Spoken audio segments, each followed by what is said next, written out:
கிறிஸ்துவுக்குள் அன்பானவர்களே, ஆண்டவரும் இரட்சகருமாகிய இயேசு கிறிஸ்துவின் நேற்று இன்ப நாமத்தில் அன்பின் வாழ்த்துக்கள். நாம் தொடர்ச்சியாக கர்த்தர் எங்களுக்கு கொடுத்திருக்கிறதான வாக்கு தத்துவங்களை, அதன் ஆசீர்வாதங்களை நம்முடைய வாழ்க்கையில பெற்றுக்கொள்ள முடியாதபடி இருக்கிற தடைகளை தாண்டி விசுவாசத்தோடு எவ்வாறு அந்த வாக்குத்தத்தின் ஆசீர்வாதங்களை சுதந்திரிப்பதை குறித்து தான் நாங்கள் தியானித்து வருகிறோம். நேற்றைய தினத்தை பார்த்தோம், நம்ம இயேசு கிறிஸ்துவின் மேலே விசுவாசம் வைத்து வாக்குத்தத்தை சுதந்திரிக்க வேண்டும் என்று நாங்கள் பார்க்க போகிற தலைப்பு விசுவாசத்தை அதிகரித்தல்.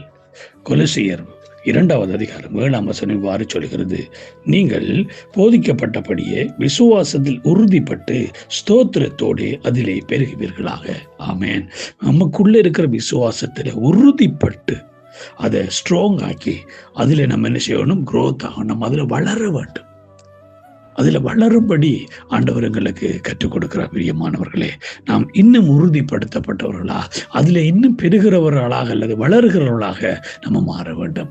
நாளுக்கு நாள் எங்களுடைய விசுவாசத்தின் அளவை நாம் அதிகரித்து கொள்ள வேண்டும். அப்படி அதிகரித்து கொள்ளும் பொழுதுதான் நம்முடைய வாழ்க்கையில கர்த்தர் நமக்கு வைத்திருக்கிற உன்னதமான ஆசீர்வாதங்களுக்கு நம்ம சொந்தக்காரராக மாற முடியும். எபேசியர் புத்தகத்திலே பவுல் எழுதும் பொழுது சொல்கிறார், 3வது அதிகாரம் 3வது அதிகாரத்தின் 17வது வசனத்திலே சொல்லுகிற பாருங்கள், விசுவாசத்தை நீங்கள் உங்கள் இருதயங்களில்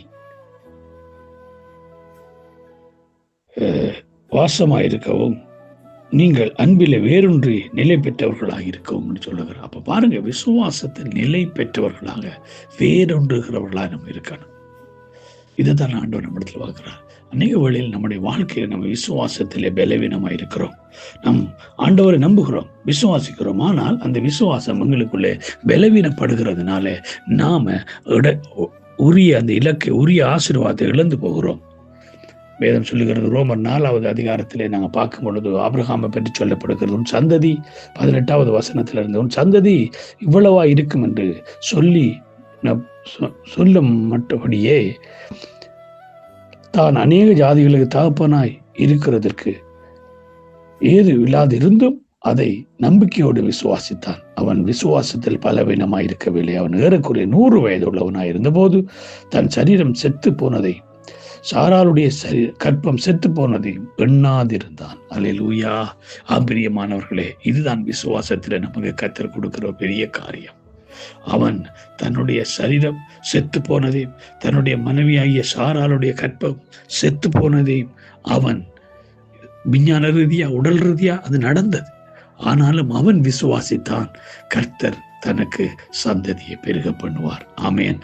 கர்த்தர் சொன்னதை கர்த்தர் செய்வார். அவன் விசுவாசத்தில் பலவீனமாயிருக்கவில்லை. பிரியமானவர்களே, இன்றைக்கு நீங்களும் நானும் கர்த்தர் கொடுத்திருக்கிறதான வாக்குத்தத்தங்களின் ஆசீர்வாதங்களை இப்படிப்பட்ட பலவீனமான விசுவாசத்தினால நம்மளால பெற்றுக்கொள்ள முடியாது.